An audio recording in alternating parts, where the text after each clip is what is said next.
Good morning students. Kuhu international school में आपका सबका स्वागत है, ऑनलाइन प्लेटफॉर्म जिसमें हम लोग लेक्चर दिखाते हैं। तो आज जो हम लोग चैप्टर स्टार्ट करने वाले हैं, बिल्कुल नया चैप्टर स्टार्ट होगा। पीरियोडिसिटी हम लोगों ने कल ख़त्म कर ली है, ठीक है। आज हम लोग स्टार्ट करने वाले हैं केमिकल बॉन्डिंग, ठीक है। कुछ स्टेट बोर्ड वालों का केमिकल बॉन्डिंग चल रहा है ना, फाउंडेशन वालों के पीरियोडिसिटी ख़त्म हुआ है, केमिकल बॉन्डिंग अब चलेगा, ठीक है। तो केमिकल बॉन्डिंग में सबसे पहले मुझे ये जानने की ज़रूरत है कि हम लोगों को बॉन्ड के बारे में कुछ पता है कि नहीं पता, ठीक है। केमिकल बॉन्डिंग बहुत इंपॉर्टेंट चैप्टर है, पूरी केमिस्ट्री का सबसे इंपॉर्टेंट, सबसे बड़ा जो चैप्टर कहलाता है केमिकल बॉन्डिंग। अगर आपने ये चैप्टर अच्छे से पढ़ लिया, इसके रूल्स अच्छे से पढ़ लिए, तो आप किसी भी स्ट्रक्चर के शेप, हाइब्रिडाइजेशन, ठीक है, उस मॉलिक्यूल के बॉन्ड लेंथ, बॉन्ड एंगल, सबके बारे में आप इजीली बता सकते हैं। लेकिन इनके रूल्स आपको फॉलो करने हैं, ठीक है। तो केमिकल बॉन्डिंग में जो इंट्रोडक्टिव पार्ट है वो यही है कि फर्स्ट क्वेश्चन यही निकल के आता है, हाउ डू एटम्स कंबाइन। भाई हमें क्या करना है, एक मॉलिक्यूल फॉर्म करना है, ठीक है। हमें कोई भी एक मॉलिक्यूल फॉर्म करना है, तो मॉलिक्यूल फॉर्म करने के लिए एटम जो है वही आएंगे, एटम आपस में कंबाइन होंगे, मॉलिक्यूल फॉर्म होगा। तो एटम के द्वारा मॉलिक्यूल फॉर्म होने में क्या एनर्जी का डिफरेंस आता है, स्टेबिलिटी बढ़ती है, कम होती है, ये सब हम लोग किसके अंदर देखेंगे, केमिकल बॉन्डिंग, ठीक है। दूसरा क्वेश्चन कि भाई हाउ डू एटम्स कंबाइन से पहले तो ये भी क्वेश्चन आ जाना चाहिए कि व्हाई डू एटम्स कंबाइन, कि ऐसा नहीं है कि एटम्स कंबाइन ही क्यों होते हैं।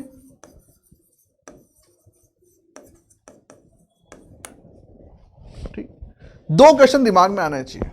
पहली बात, एटम कंबाइन होते हैं तो कैसे होते हैं, और एटम कंबाइन ही क्यों होते हैं, ठीक है। इन सभी के आंसर जानने के लिए हमें धीरे धीरे क्या करना पड़ेगा बच्चों, केमिकल बॉन्डिंग में जाना पड़ेगा, ठीक है। ज्यादातर जो एलिमेंट्स होते हैं वो कैसे एग्जिस्ट करते हैं, मॉलिक्यूल फॉर्म में एग्जिस्ट करते हैं। Most of the element exist as a molecule, ठीक है, which are cluster of atoms. क्या होते हैं वो, क्लस्टर ऑफ एटम्स, एटम्स के ग्रुप्स होते हैं, ठीक है। Most of the elements, most of the elements exist as a molecules which are cluster of atoms, cluster of atoms होते हैं, ठीक है। तो एटम्स के क्लस्टर बनने के लिए उन एटम्स को क्या होना पड़ेगा, कंबाइन होना पड़ेगा, ठीक है। और वो कंबाइन ही क्यों होंगे, इसके पीछे बहुत बड़ा रीजन है, ठीक है। स्टेबिलिटी का चक्कर भी है और एनर्जी का चक्कर भी है। हाउ डू एटम्स कंबाइन, और कंबाइन कैसे होंगे, इसके पीछे बहुत सारे रूल है बेटा, है ना, कैसे कंबाइन होंगे, ठीक है। धीरे धीरे पढ़ेंगे हम, लुईस पढ़ेंगे, फिर वैलेंस बॉन्ड थ्योरी पढ़ेंगे, फिर एमओटी मॉलिक्यूलर ऑर्बिटल थ्योरी पढ़ेंगे। बहुत सारे रूल्स है कि हाउ डू एटम्स कंबाइन, कैसे कंबाइन होंगे, ठीक है। तो सबसे पहले हम लोग बात करते हैं केमिकल बॉन्ड की, कि what is the chemical bond, ठीक है। What is the chemical bond, chemical bond क्या होता है, ठीक है। केमिकल बॉन्ड, अगर मैं सिंपल लैंग्वेज में बात करूं, chemical bond is a force acts between the two atoms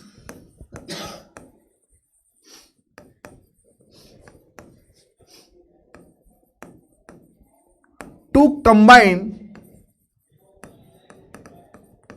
as a molecule,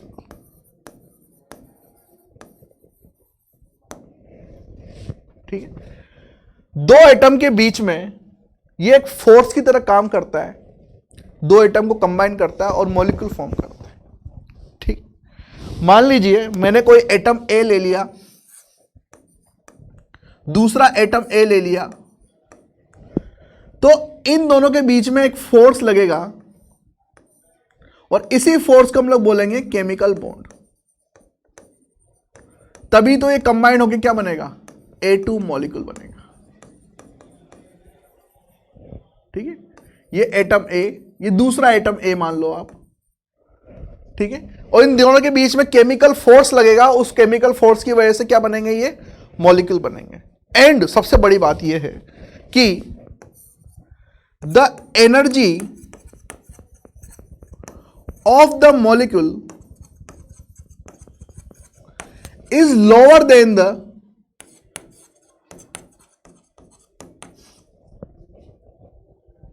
atoms, या फिर इसको ऐसे लिखो आप, combining atoms.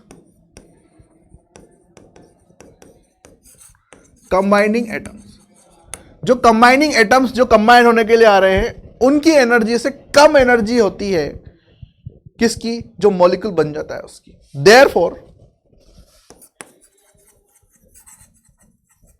Molecule has high stability than combining atoms. ठीक, तो उनकी जो स्टेबिलिटी है मॉलिक्यूल्स की, वो बढ़ जाती है जो कंबाइनिंग एटम है उनसे। ठीक है, इसका मतलब सीधा सा रिलेशन है कि डिक्रीज इन एनर्जी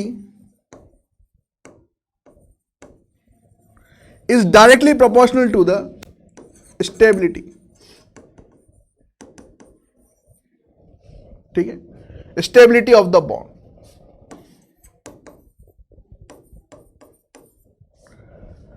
स्टेबल होगा कब, जब उसकी एनर्जी डिक्रीज होगी। ठीक है, तो भाई एक सिंपल सा रीजन है कि कॉज ऑफ केमिकल कॉम्बिनेशन में सबसे पहला रीजन यही है, to acquire, tendency to acquire minimum energy, है ना। इसके लिए हमें क्या करना पड़ेगा, दो एटम लेने पड़ेंगे, और दो एटम में हमेशा दो तरह के फोर्स काम करते हैं, एट्रैक्टिव फोर्स भी होता है और एक रिपल्सिव फोर्स भी होता है। ठीक है, तो किस तरीके से काम करेगा, ये नेक्स्ट टॉपिक हम लोग लेते हैं। सबसे फर्स्ट था हमारा केमिकल बॉन्ड, जो आपको अच्छे से क्लियर होना चाहिए कि केमिकल बॉन्ड क्या होता है। बाद की बातें सारे covalent bond, coordinate bond, ionic bond, metallic bond, hydrogen bond, van der Waals bond, वो सब बात की बात है, लेकिन सिंपल केमिकल बॉन्ड क्या होता है ना। ऐसा force, the force, a force acts between the two atoms to combine as a molecule. ठीक है, दो एटम को मॉलिक्यूल में कन्वर्ट करने के लिए जो फोर्स लगेगा, उसी को हम लोग केमिकल बॉन्ड बोलेंगे। ठीक है, केमिकल बॉन्ड बनाते वक्त जो एटम कंबाइन हो रहे हैं, उनकी एनर्जी जो मॉलिक्यूल बन गया उसकी एनर्जी से ज्यादा होती है। इसका मतलब मॉलिक्यूल की एनर्जी इन कंबाइनिंग एटम से कम होगी, और जिनकी एनर्जी कम होगी तो उनकी स्टेबिलिटी ज्यादा होगी। मैं कई बार बता चुका हूं पुराने लेक्चर्स में भी। ठीक है, तो decrease in the energy, stability of the bond, उस बॉन्ड को स्टेबिलिटी मिलेगी अगर एनर्जी वहां पर कम होगी। ठीक है, नेक्स्ट कि ये जो केमिकल कॉम्बिनेशन हो रहा है, इसके पीछे रीजन क्या है ना, cause of chemical combination, cause of chemical combination, इसके पीछे आखिर रीजन क्या है। सबसे पहला रीजन और बहुत इंपॉर्टेंट रीजन, ठीक, ग्राफ के थ्रू दिखाएंगे हम लोग। पहला, टेंडेंसी टू एक्वायर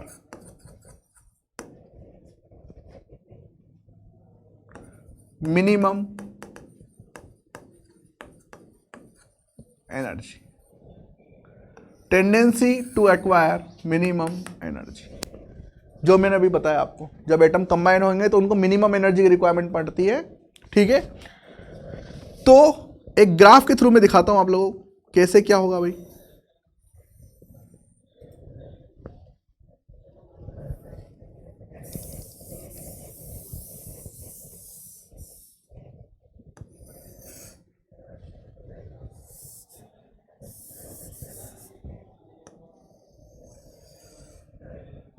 बिल्कुल सीधा डंडा खींचेगा। मान लीजिए इनफाइनाइट डिस्टेंस से कोई दो एटम आ रहे हैं अंतरिक्ष से, ये दो एटम आ रहे हैं भाई, आए जा रहे हैं, आए जा रहे हैं, आए जा रहे हैं, और कहां आ गए, हमारे ग्राफ में आ गए।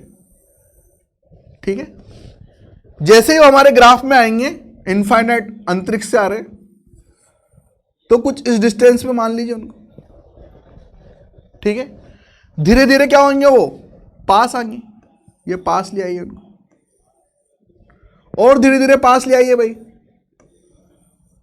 और धीरे धीरे पास ले आइए। मान लीजिए यहां पर वो इतने पास आ गए कि अब और ज्यादा पास नहीं आ सकते, ठीक है। तो क्या होगा, ये जो ग्राफ में बना रहा हूं, एनर्जी और इंटर न्यूक्लियर डिस्टेंस के बीच में बना रहा हूं,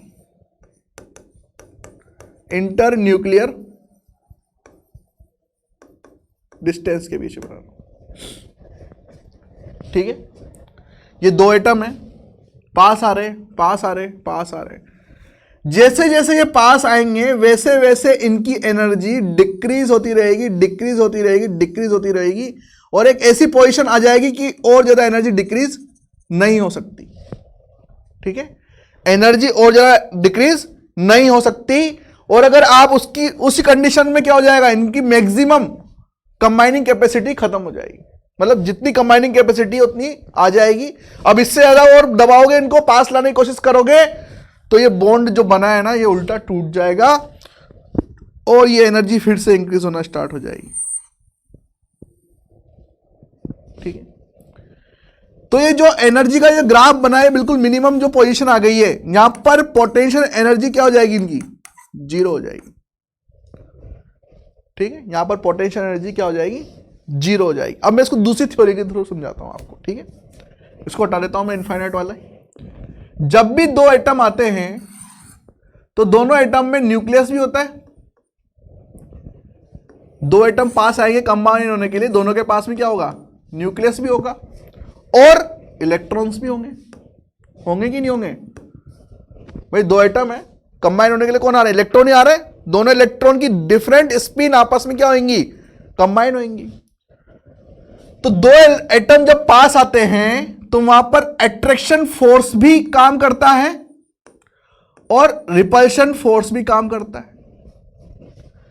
अब जो अट्रैक्शन फोर्स लगेगा वो कहां कहां लगेगा, देखो, इस न्यूक्लियस के साथ रिपल्शन फोर्स लगेगा, ठीक है।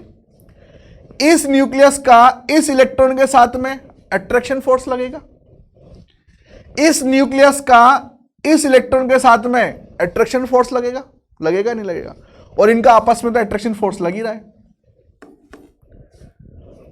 ठीक है। तो एक एटम के न्यूक्लियस का दूसरे एटम के इलेक्ट्रॉन के साथ में अट्रैक्शन फोर्स रहेगा, ठीक है, और इन दोनों न्यूक्लियस का आपस में रिपल्शन फोर्स रहेगा, इन दोनों इलेक्ट्रॉन का आपस में रिपल्शन फोर्स रहेगा, क्लियर है। तो जब ये एटम सिर्फ कंबाइन होने के लिए आएंगे तो अट्रैक्शन जो रहेगा वो थोड़ा सा हावी रहेगा, पास आ रहे, ठीक है, जबरदस्ती पास ला रहे उनको, तो अट्रैक्शन जो रहेगा थोड़ा सा रिपल्शन से ज्यादा रहेगा।